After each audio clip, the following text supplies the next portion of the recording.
Hello and happy Friday. Today I wanted to talk to you about facelifting because it's more popular than ever, which is a little surprising when you think about it because things like lip filler are down. There is a national trend of a filler fatigue where we know that based on national numbers, some of the interest in these non-surgical procedures are starting to dwindle a little bit. So why is it that it is something on the larger scale is actually gaining in popularity? And the first reason is simply because it's just a better surgery than it's ever been before. For example, when I first did my training, we used to do something called a long flap facelift, which meant we would make an incision around the ear and we'd actually lift a relatively long area of skin. But then we'd go to the layer underneath that called the SMAS in our cheek. In the neck, that muscle layer is called the platysma muscle, and those two layers were also lifted in somewhat longer fashion. And the problem would have been that in some cases, some of those patients tended to look a little windblown or the vectors of lift were a little bit distorted, so it didn't necessarily give us our best technical result.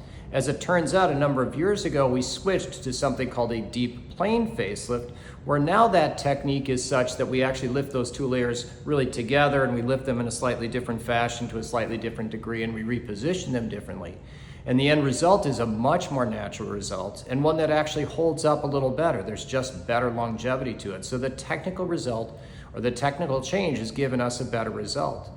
Some of the other reasons that things are actually more kind of popular with facelifting is the ancillary procedures we can do along with that. So for example, we can do buccal fat removal at the same time to help sculpt some of those faces that are a little bit more full.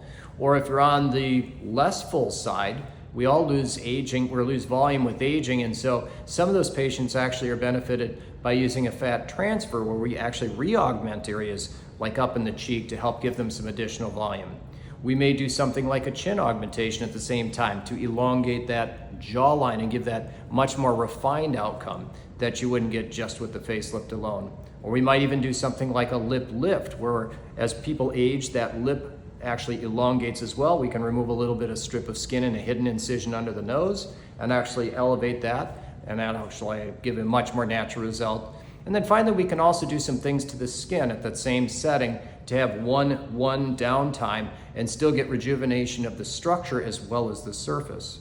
Now, we also recognize that these surgeries are being done at a younger age, and so those clients are healthier, their skin is a little bit more elastic, so the results themselves are also they just look better for somebody who's a little younger than somebody who's doing it at a much larger age with a much greater change.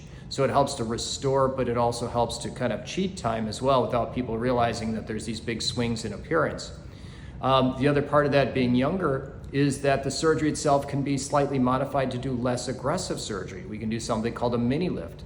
And a mini lift really means that we forego this incision that we often will use under a chin, and instead we're using the simple incision around the ear. We elevate the skin, we get to the SMAS and the platysma, and we're repositioning that from just back here. And the expectation is that we can get enough tone on that area in the jaw, in the cheek or the jawline or down in the neck to help tighten all of these structures. Now, there are patients, however, that have too heavy cords running down the front of their neck, and a mini lift really is not a great candidate for that, or not a great procedure for that candidate. And that's because even as much tension as we can drive with just the mini, we still are really almost pulling these curtains of visibility wider. So we're really not restoring things to the same degree that we'd like. So mini lift really suits those patients who are younger and specifically don't have heavy cords in the front of the neck.